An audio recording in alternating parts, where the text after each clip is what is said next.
Hi guys, நம்ம நேற்று ஒரு வீடியோவில் பேசியிருந்தோம். டிசி தான் கன்ஃபார்மாக மேட்ச் வின் பண்ணணும் அப்படின்னு சொல்லியிருந்தோம்.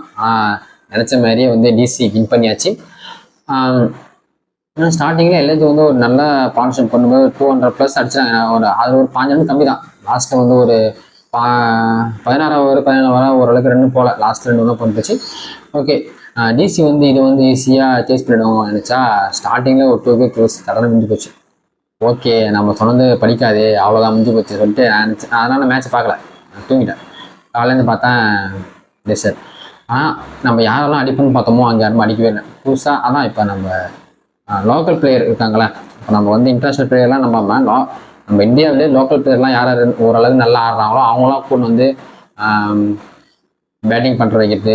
அவங்க பேட்டிங் வாய்ப்பு கிடச்சாலும் நல்லா பண்ணிடுறாங்க, பவுலிங் வாய்ப்பு கிடச்சாலும் நல்லா பண்ணுறாங்க. ஆனால் இது வந்து அடைச்சே பண்ணணும். இப்போ ஃபஸ்ட் மேட்ச்சில் அவர் நல்லா அடிச்சிட்டாரு, அடுத்த மேட்ச்சில் தொடர்ந்து பர்ஃபார்மன்ஸ் பண்ணினா வந்தால் வாய்ப்பு இருக்குது. இல்லை நீங்கள் எதனா ஒரு மேட்ச் மட்டும் தான் அடிக்கிறீங்கன்னா வாய்ப்பு இல்லை. எதனா ஒரு மேட்ச் தான் நீங்கள் வந்து நல்லா பண்ணுறீங்க, எல்லா மேட்சும் நீங்கள் தொடர்ந்து பண்ணால் தான் உங்களுக்கு வாய்ப்பு கிடைக்கும். பவுலிங் அப்படி தான், எல்லா மேட்சும் நீங்கள் கரெக்டாக போட்டால் தான் வாய்ப்பு கிடைக்கும். சரிங்களா?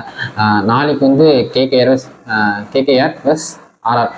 நாளைக்கு யார் ஜெயிப்பாங்கன்னா ஆர்ஆர் தான் கண்டிப்பாக ஜெயிக்கும். நம்ம வந்து கன்ஃபார்மாக இந்த டீமில் ஜெயிக்கணும் அப்படின்னு சொல்ல முடியாது. ஒரு யூகமாக சொல்லலாம் இந்த டீம் தான் ஜெயிக்கும் அப்படின்னு. அதை நானும் சொல்கிறேன். ஆர்ஆர் தான் நாளைக்கு கண்டிப்பாக ஆர்ஆர் தான் ஜெயிக்கும்.